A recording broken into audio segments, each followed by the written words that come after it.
రాజధాని అమరావతి విస్తరణపై ఏపీ సర్కార్ special focus పెట్టింది.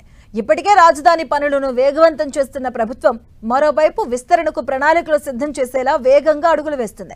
మరో 44,676 ఎకరాల భూమిని సమీకరించేందుకు ప్రభుత్వం సిద్ధమైంది. అంతర్జాతీయ విమానాశ్రయంతో పాటు ఔటర్ ఇన్నర్ రింగ్ రోడ్లకు అనుసంధానంగా ఏర్పాటయ్యే ప్రాజెక్టుల కోసం ఈ స్థాయిలో భూ సమీకరణ చేయాలని ప్రభుత్వం భావిస్తుంది. కోర్ క్యాపిటల్ కు చుట్టుప్రక్కల ఉన్న గ్రామాల్లో ఈ సమీకరణ ప్రక్రియ చేపట్టేందుకు సిఆర్డీఏ ప్రణాళికలు చేస్తుంది.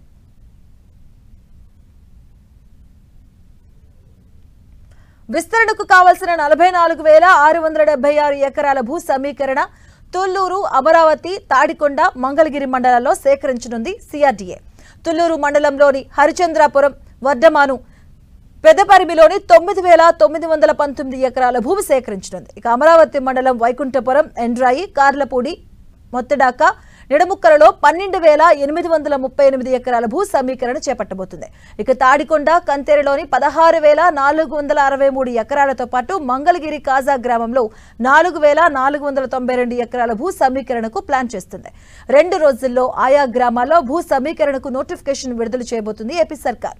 ఇక ఇప్పటికే 29 గ్రామాల్లో 34,000 ఎకరాల మేర ల్యాండ్ పూలింగ్ చేసినటువంటి ఏపీ ప్రభుత్వం కొత్తగా సమీకరించే ఈ భూములు Amaravati outer ring road, inner ring road మధ్యలోనే ఉన్నాయి.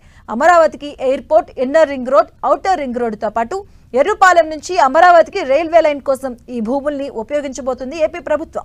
ఇటీవలే 31,000 కోట్ల విలువైన పనులకు సంబంధించి టెండర్ల ప్రక్రియను పూర్తి చేసిన పనులు వివిధ ఏజెన్సీలకు సిఆర్డీఏ అప్పగించింది. ఇక ప్రపంచ బ్యాంక్, ఆసియా అభివృద్ధి బ్యాంకులు కూడా పనుల ఆధారంగా విడతల వారీగా నిధుల్ని మంజూరు చేస్తున్నాయి. రాజధాని పనులు వేగంగా అందుకోగానే ఈ విస్తరణపై కూడా దృష్టి పెట్టాలని చంద్రబాబు ప్రభుత్వం భావిస్తుంది. అందులో భాగంగానే రాజధానిలో భవిష్యత్ ప్రాజెక్టుల కోసం మరో 30,000 ఎకరాలకు పైగా భూ సమీకరణ చేసేందుకు ఆలోచన చేస్తుంది.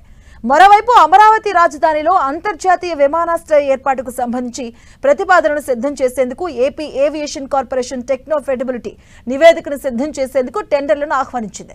ఇక ఈ నివేదికను త్వరితగతిన రూపొందించి కేంద్రానికి పంపనుంది. కేంద్ర పౌర విమానయాన శాఖ నుంచి దీనిపై గ్రీన్ సిగ్నల్ వచ్చాక ప్రభుత్వం తదుపరి కార్యాచరణ చేపట్టబోతుంది.